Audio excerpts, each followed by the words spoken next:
Very good afternoon. Thanks for joining us here on The Big Story at 3 p.m. I'm Afrida Rahman Ali.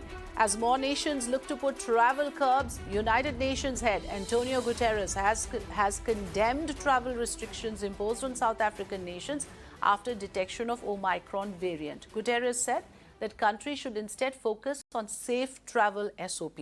The World Health Organization in a statement also said that the countries around the world should not be surprised by the Omicron variant. In fact, amid the alert over Omicron, WHO has warned of a toxic mix of low vaccination coverage and testing in countries. So the question we are addressing here today is that, is there a need now to focus more on testing and vaccination cover as much as we are doing so on the travel ban? So amidst the Omicron variant alert across the globe, opinion is divided on whether travel bans can be effective, or is there a need now to shift focus to the process of testing and vaccination rather than putting the entire thrust on banning flights from the affected countries. Remember, states in India have already ramped up tests. Individual states like Kerala and Karnataka have announced means and methods to incentivize vaccination and encourage people to come out for jabs. Some chief ministers, like that of Delhi, Maharashtra, and now the latest in this list is Chhattisgarh chief minister,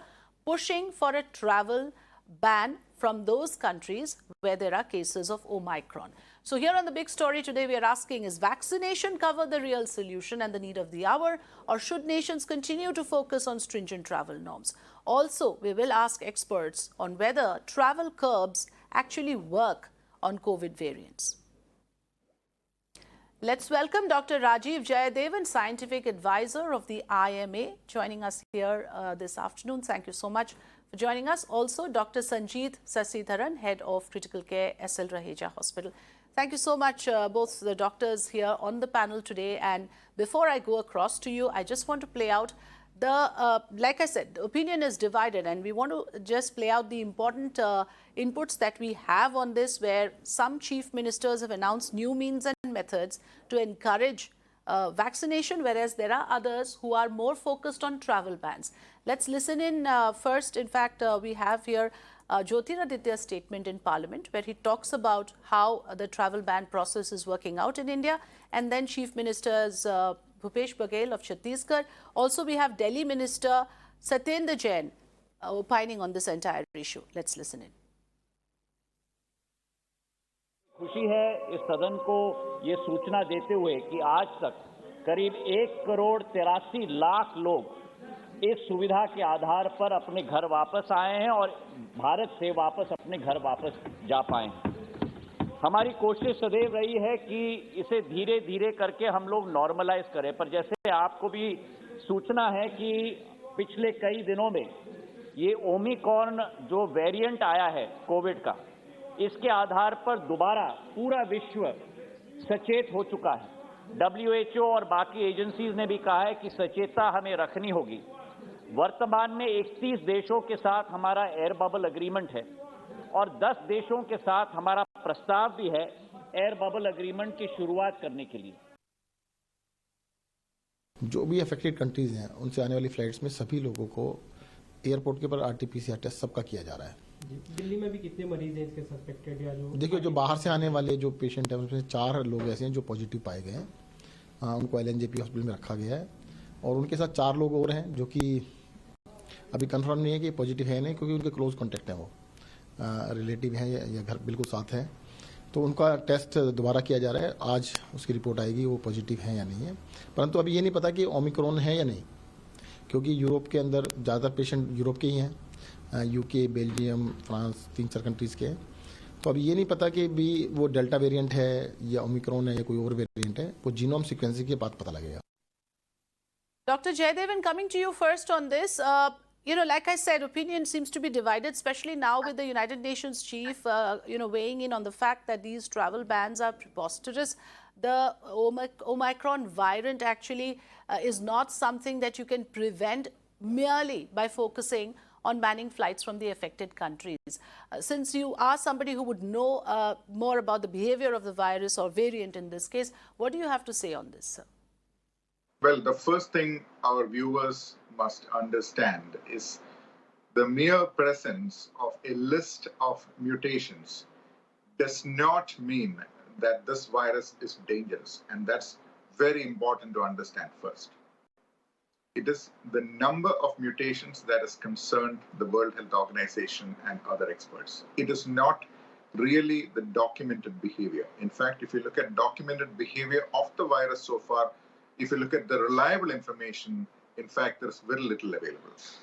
I know that at this time, there are only 27 people in the Gauteng province on a ventilator. That's about 1/10 of the number of people in Kerala on a ventilator. So the point is, we know that this is not a major catastrophe as the limited information goes. But coming to the travel ban, it has been a panic reaction around the world in countries and different states reacting differently. Opinion, as you said, is divided. The people who argue for it say that if you act early, you might be able to reduce the seeding of this variant in different parts of the globe. Let's assume the worst case scenario. Suppose it's a highly transmissible and dangerous variant, which I think it's not. But let's just assume that scenario. Yes, this will make a difference. An early let's say, a restriction until more data is available. So that's the logic. What will not hold is that this variant would have been in circulation for several weeks, if not months. This is the information we get from people who study viral evolution and genetics. By the time a variant is discovered, particularly from an area or a continent where genomic surveillance is not very aggressively done, it's quite likely that this variant has already reached many parts of the world. So that is the counter argument for it. So the sooner we get reliable information so that we can downscale these restrictions, the better it will be for the world.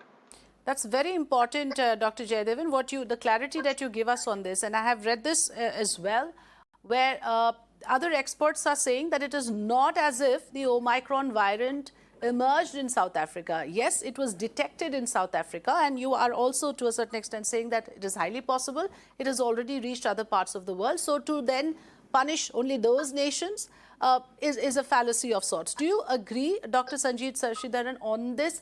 Because you also perhaps are of the belief that travel bans may be popular politically, but can it stop the virus, the variant, from reaching us?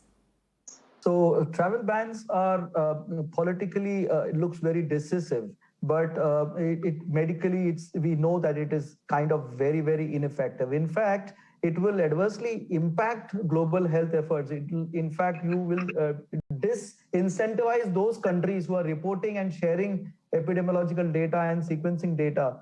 This kind of travel ban measures are justified, say, at the beginning of an outbreak. But as Dr. Jayadevan clearly mentioned, this Omicron would have already reached various places around the world. What it only does, this travel ban, is it may allow some countries to gain some time. So this kind of travel bans are really not scientifically based, and there aren't any studies. And in fact, we also know that when the travel ban was imposed in various countries, when the Beta and the Delta came, it didn't really work. It just pushed the virus pandemic in that particular country by 2 or 3 weeks or so, and probably give it some time to garner up its resources, is what it looks like. In fact, it should not be a travel ban. It in fact should be a travel to that country, because of the fact that we should travel to that country, give them vaccines, give them all the support. It should be the other way around, is what I strongly believe. Yes, rather than boycotting them, there should be more focus on those nations, because we are together in this. The world is together in this. So simply shutting out one nation or banning the flights from those nations may not help the entire world. Dr. Jayadevan, you mentioned that some of it is a knee-jerk reaction, some of it is in abundant caution, done in the light of abundant caution. But I want to ask you, do you suggest that there should be a multi-pronged approach then? How much of the focus do you believe should be on testing and vaccination? Some states have taken a slightly different approach, Kerala and Karnataka, for instance, where they are incentivizing people to come out for vaccine. Is that a better approach? I'm glad you mentioned that, because I'd like to highlight an important study that has come out of India just now about how good vaccine protection is against severe disease. Remember, The ultimate objective of vaccination is to stop you from dying, even in case you pick up the virus.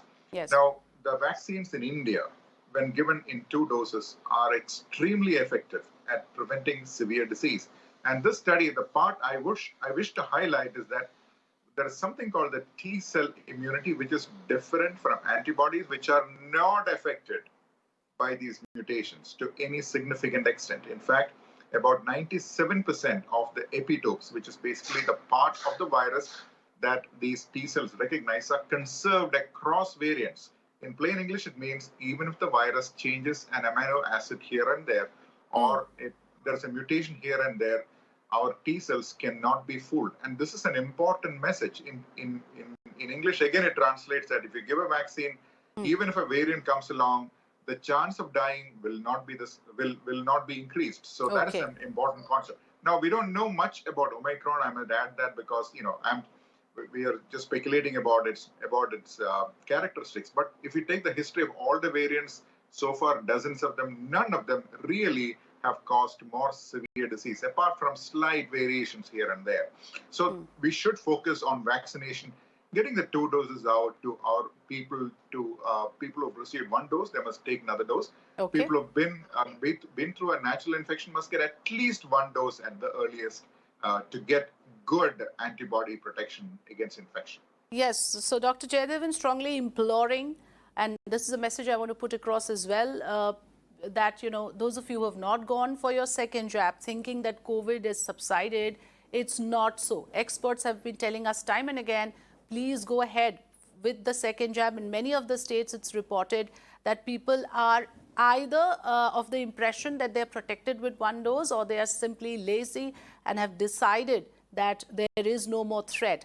However, now we are emphasizing on this, that vaccination cover for the adult population in India must be completed. That focus we cannot lose sight of.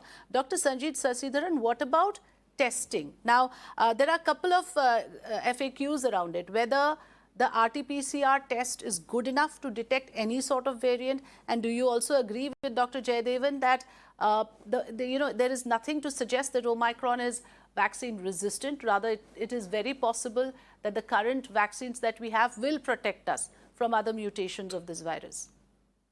So, the RT-PCR that we regularly do is very, very enough to detect Omicron, to detect any kind of SARS-CoV-2 as of now. Okay. It just needs a different RT-PCR in the event if you want to actually detect Omicron. It will detect the virus. It may not detect Omicron at this moment, but that requires a slightly different test. But it will detect the COVID. It will detect the SARS-CoV-2 virus. It will not say it's a variant, but it will detect the virus for certain. And coming to the point about vaccines, as Dr. Jayadevan very clearly mentioned, it is the vaccine that will give you a broad-based immunity. It does not. It is probably going to work against almost every variant that is available, because the vaccine is definitely broad-based on the T cell factor where it's going to probably work. Right. So again, both the experts here are of the opinion that there can be no excuse for any let-up in focusing on the vaccination process. That must continue. So from what I understand, it has to be a multi-pronged approach. Yes, there needs to be some amount of restrictions. The early caution is necessary since we don't know much about Omicron right now. So it is only prudent that in the lack of research and studies, we exercise that kind of caution, especially since we have come out of a devastating influence of the second wave. However, testing and vaccination, these are the other 2 issues that focus must be kept on. Some states are already doing so. The other states are emphasizing more on the travel-related bans. We'll leave it at that. Thank you so much to both the doctors for joining us this afternoon.